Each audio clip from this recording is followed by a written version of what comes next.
Hey there, it's Jane from the blog chalkandupsuccess.com, and today I'm making a gallery wall. Before putting the prints up on the wall, I've laid everything out on the floor to see how it looks. First we decided how low on the wall we wanted the bottom line of prints to be. And then you can see here we're placing a long spirit level on the wall for reference. And we're using painter's tape to make a guiding line for where the bottom of the prints will hang. I'll show you how we measure and hang the first print, and then I'll speed the video up for you. And by the way, I have a post on the blog which goes into far more detail about planning a gallery wall, getting the right layout, measuring, spacing your prints, creating a cohesive gallery wall, and so much more. I'll leave a link to that blog post in the description below, or you can just go to the blog chalkandupsuccess.com, and in the search bar at the top of the page type in gallery wall and the post will appear in the results. And if you want to learn how to make your own wall prints, I'll leave a link to another post of mine, how to make pressed flower prints. And in that post I show you how you can easily make 3 different types of wall art using pressed flowers. Oh, and I almost forgot to tell you about the free printables that I have on the blog that you can also use to make wall art for your gallery wall. But I think it's better if you go to the blog post and read all about it, because there's just so much information there that I couldn't fit in this YouTube video. My tutorials are usually pretty long and I pack loads of information into them, so it's really worth going over to the blog and having a read of that post. So now that we have our first guiding line up with painter's tape, we've used a pencil to make a little mark to represent the center of the display. And then starting with the landscape photo, we're turning the print over so that the back is facing upwards and measured from the bottom of the frame up to where the hanging hooks were.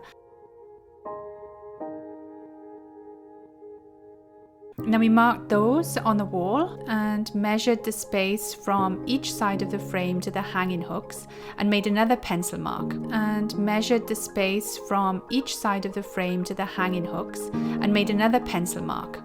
Using these marks, we hammered in 2 nails in the wall, and that was that. I just want to say that this is a brick wall that we're hammering into, and we're using small picture tacks. So next we measured 7 centimeters up from the top of the first frame and made another pencil mark on the wall. Then we used the spirit level to help us create another line to represent where the bottom of the top row of prints would hang. And then we hung the center print of the top row in exactly the same way as we did with the bottom row.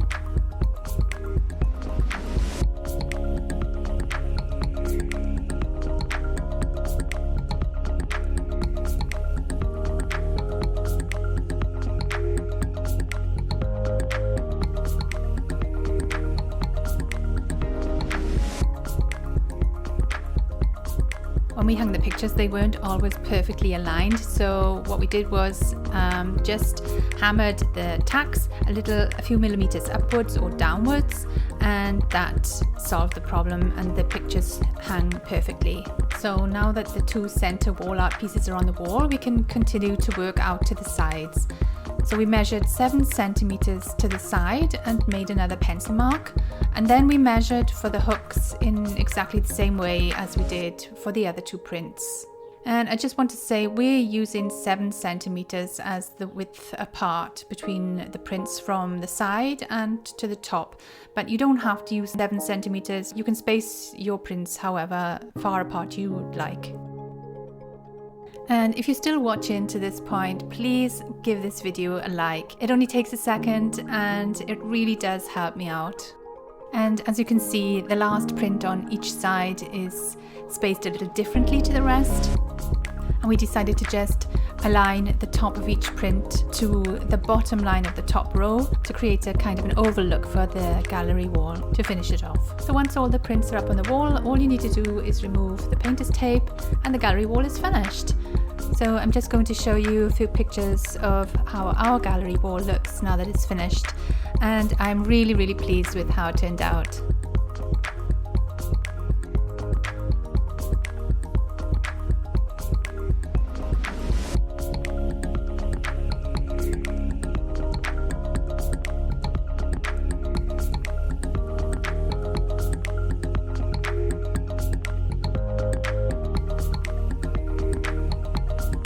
And that's it for this week then.